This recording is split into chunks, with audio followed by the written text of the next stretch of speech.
আমরা 100 দিনের job card হোল্ডারদের স্বার্থে লড়াই করে দিল্লিতে গিয়ে বৃহত্তর আন্দোলন সমষ্টিগতভাবে লড়াই করেছি, তাদের হকের জন্য প্রশ্ন তুলেছি, তাদের স্বার্থে লড়াই করেছি। আমাদের মহিলা সাংসদ চুলের মুঠি ধরে ছেঁচড়াতে টানতে টানতে দিল্লির কৃষি ভবন থেকে অমিত শাহর স্বরাষ্ট্র মন্ত্রকের অধীনে থাকা দিল্লি পুলিশ বার করেছিল। আমরা মাথা নত করিনি।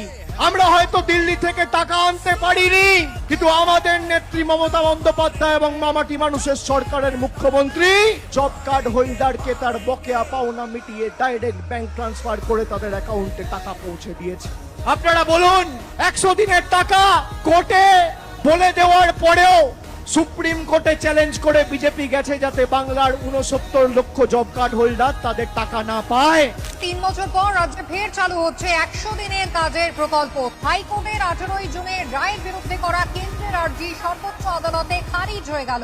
যারা বাংলার বিরুদ্ধে যুদ্ধ ঘোষণা করেছে, আমরা তাদেরকে 1 ছটাক জমি আগামী 2026-এ ছাড়বো না।